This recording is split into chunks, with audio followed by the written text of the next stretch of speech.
নিরামিষ পটলের এই রেসিপিটি রান্না করা খুব সহজ। গরম ভাত বা রুটির সাথে খেতে খুব মজাদার পটল ভাপা এই রেসিপিটি আজ তোমাদের সাথে শেয়ার করছি। নমস্কার বন্ধুরা, আমি Shilpi Mallick. Welcome to my video. সবার প্রথমে পটলগুলো ভালো করে খোসা ছাড়িয়ে কেটে ধুয়ে নিয়েছি।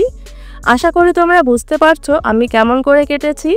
পটলের এক দিকটা আস্তই থাকবে আর একটা দিক এরকম করে কেটে কেটে নিতে হবে। এবার এটাকে ম্যারিনেশন করার জন্য দিয়ে দিচ্ছি লবণ, হলুদ, কাশ্মীরি লঙ্কার গুঁড়ো আর সর্ষের তেল। এবার এই মশলাটাকে ভালো করে পটলের গায়ে মেখে নেব। প্রথমে এরকম করে ঝাঁকিয়ে ঝাঁকিয়ে নিয়ে তারপর হাত দিয়ে মেখে নেব। তেল দেওয়ার জন্য মশলাটা পটলের গায়ে খুব সুন্দরভাবে আটকে যাবে। কড়ার মধ্যে সর্ষের তেল নিয়ে নিলাম। 2 চামচ সর্ষের তেল নিয়েছি। এবার তেলটাকে কড়ার গায়ে ভালো করে লাগিয়ে নেব। পটলগুলো এর মধ্যে দিয়ে দেব। গ্যাসের ফ্লেমটা মিডিয়াম থেকে হাই রেখে ভেজে নেব। পটলগুলোকে ততক্ষণই ভাজতে হবে যতক্ষণ পর্যন্ত এর উপরে দাগ দাগ মতো হয়ে না আসে। ভালো করে ঘুরিয়ে ঘুরিয়ে পটলের চারদিকটা ভেজে নিতে হবে, ঠিক এইরকম করে। এবার গ্যাসের ফ্লেমটা বন্ধ করে দেব। একটা বাটির মধ্যে নিয়ে নেব 1 চামচ কালো সর্ষে, 1 চামচ সাদা সর্ষে, 1 চামচ পোস্ত, 1 চামচ লবণ, কাঁচা লঙ্কা, সামান্য চিনি, 1 চামচ সর্ষের তেল, সামান্য একটু জল দেব আর কয়েক টুকরো আদা। এবার এটাকে মিক্সার গ্রাইন্ডারে দিয়ে একটা পেস্ট বানিয়ে নেব। এর মধ্যে আবার দিয়ে দেব 100 গ্রাম টক দই,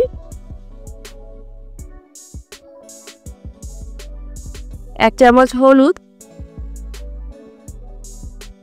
সামান্য একটু জল দিয়ে মিক্সার গ্রাইন্ডারে আরেকবার ঘুরিয়ে নেব। টক দইটা যেন খুব বেশি টক না হয় সেটা একটু খেয়াল রাখবে। এবার যেই পাত্রে আমি ভাপে বসাবো সেই পাত্রের মধ্যে এই মিশ্রণটা ঢেলে দিলাম। 1 চামচ সর্ষের তেল দিয়ে দেব। তেলটাকে ভালো করে মশলার সাথে মিশিয়ে নেব। ভেজে নেওয়া পটলগুলো এর মধ্যে দিয়ে দেব। বন্ধুরা, তোমরা যারা এখনো আমার চ্যানেলটি সাবস্ক্রাইব বা ফলো করোনি প্লিজ করে দিও। মশলাটাকে পটলের গায়ে খুব ভালো করে মেখে নিতে হবে। কৌটা ঢাকনা আটকে দিলাম। গ্যাসের মধ্যে একটা কড়াই বসিয়ে দিলাম। তার মধ্যে জল দিয়ে দিলাম। একটা স্টিলের স্ট্যান্ড বসিয়ে দিলাম। এর উপর আমি কৌটাটা রেখে দেব। জলটা যেন কৌটার তলাটা পর্যন্ত ছুঁয়ে থাকে সেই পর্যন্ত জল দিতে হবে। এবার ঢাকনা দিয়ে ঢেকে 20 মিনিট ফুটিয়ে নেব। আর এই সময় গ্যাসের ফ্লেমটা মিডিয়াম থেকে হাই রাখতে হবে। ঠান্ডা হওয়ার পর কৌটাটাকে নামিয়ে নিলাম। পটল ভাপা রেসিপিটি পরিবেশন করার জন্য একেবারে রেডি হয়ে গেছে।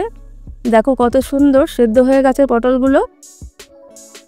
তাহলে বন্ধুরা, এই রেসিপিটি তোমাদের কেমন লাগলো আমাকে কমেন্টে অবশ্যই জানাবে। আর ভালো লাগলে প্লিজ লাইক করে দেবে। তোমরাও বাড়িতে একবার করে দেখবে, এইভাবে খেতে খুবই সুস্বাদু হয়। গরম ভাত বা রুটির সাথে একদম জমে যাবে। বাড়িতে একবার ট্রাই করে তারপর আমাকে কমেন্ট করো তোমরা কেমন খেলে রেসিপিটি। সবাই খুব ভালো থেকো, সুস্থ থেকো। টাটা।